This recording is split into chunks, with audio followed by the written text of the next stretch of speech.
I'm sure you've all been to those dinner parties where no one knows the others except the host or the hostess, and you all sit around the table striking up a conversation. You've been introduced by name to the others, and then they all start to ask the same things. What do you do for a living then? And there's always a doctor or a nurse there, and they say, where did you study? Where do you work?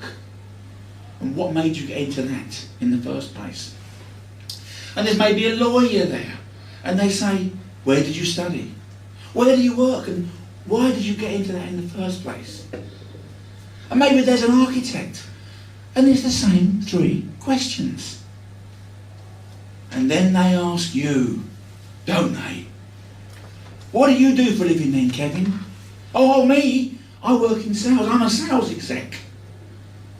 And the room goes quiet. They don't ask you where you studied because they assume that you hadn't. They don't ask you where you work because they think it will be uninteresting. And they don't ask you why you got into that line of work because they assume, yes, they assume that you got into it because you didn't have the skills or the brain to do anything else. Never mind the fact that if you ask them to cold call a company and make something happen, they'd say, I can't do that. It's not me. I'm scared, so I haven't got the confidence. But what they do say is, oh, you must be one of those glass half full kind of people. You know, the optimist. The glass half full, it's a problem, isn't it? Is it glass half full for an optimist, or is it glass half empty, the pessimist? I don't know, it's a problem.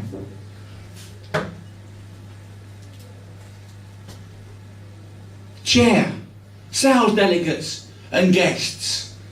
Yes, maybe we are the glass half full type of people, but you should hold your head up high at that dinner table. And I'm going to tell you how to answer them so that they will look at you with a new respect. We are, after all, highly trained people who study hard to get to the top of our profession. And contrary to popular belief, we work in this field because we want to. So let's look at these 3 questions that are usually asked of people once they know what you do. And then finally, we'll look at what you should tell them next time you're asked what you do for a living. So where did you study? And we've all studied, haven't we? We've all studied. In fact, as salespeople, we're still studying every day of our lives. We're working on self-development. Whilst maybe others at the table who went to university stopped.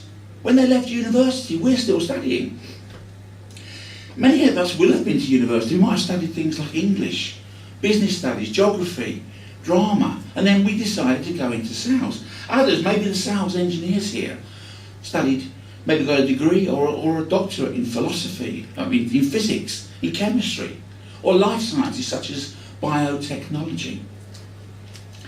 But of course it doesn't stop there, does it? I was speaking with someone the other day, a lady, and she said she's a mature student. She said she was studying psychology at university, a 3rd year. It turns out that I know as much about psychology as she does. Because for most of us, that's one of the things we study in sales. Psychology, NLP, body language, influence techniques. You all do it every day of your life. But what about studying techniques to be better at sales? Rather than just the rapport side of NLP or the influence side of embedded commands. We have to learn to control a conversation. We have to learn to communicate. Now for me, I meet with some odd people on a bi-weekly basis. They are strange, but they've helped me immensely. They're called Ware Speakers. I've learned how to handle objections the same as you have.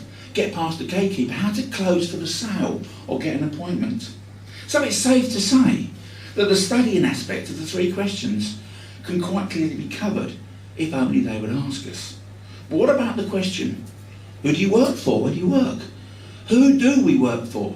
Well, you could answer this question specifically about the organisation or business that pays your wages, and why not?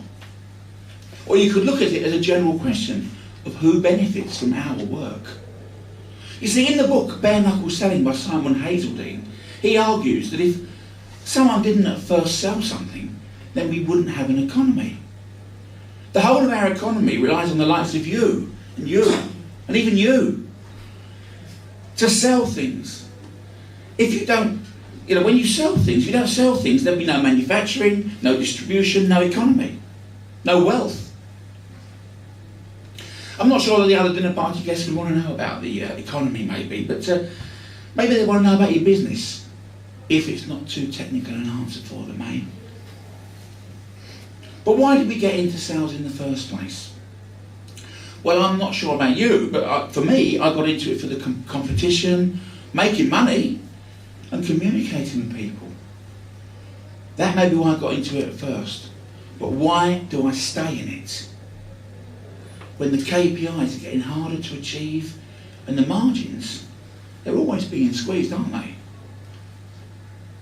Well, I think if you think hard enough about this, you'll know the answer. The answer, in my opinion, is problem solving. It's all about solving people's problem sales, isn't it? We're all problem solvers. Now, I get a buzz when I uncover a client's problem and then finally find out how I can solve that problem for him. An example of this, a lady called Susie I was speaking to the other week. She works for a company that sells software solutions for recruitment agencies. It tracks clients, jobs, candidates, sends emails, keeps a diary, even makes the tea. It's that good. But this company she went to see weren't computerised at all. They didn't have PCs. They didn't actually know. They didn't realise how much more efficient they could be. So Susie had to show them that they had a problem before she could actually solve it for them. In the end, they did buy a software solution from her. Their margins doubled and turnover went up threefold. And you can guess they were pleased with Susie. But as salespeople, we do this all the time, don't we? Maybe we show someone how they could reduce stock holding by getting a better delivery lead time so they don't tie up their cash. Maybe we uncover a problem with the quality of their parts. That means they get a lot of returns from their clients, and we can solve that problem by selling them a machine that will check their manufacturer more efficiently.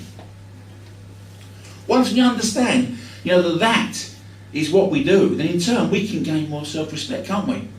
We can gain more self-respect. And I'll tell you about Gemma. Gemma's a lovely girl. She came to me and told me about her previous role working for a bespoke holiday company where she sold holidays to Australia and New Zealand, bespoke packages based on her knowledge of these countries. Gemma had spent a year there travelling. She was hired to set up and sell bespoke packages tailored to the client's requirements based on her proper knowledge of the countries. When I met her, she'd left her job there. She just left, and she told me it was because she didn't like taking away people's life savings. And she knew they could get the same holiday cheaper elsewhere if they booked it themselves individually.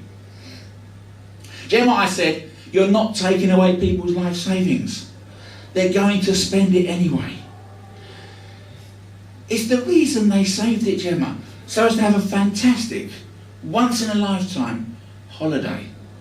If they book this holiday themselves, they're going to spend it. Where would they go to the right places? Would they know where to go? No, she said. They would probably go to places they wouldn't like, and not to the places I can tell them about.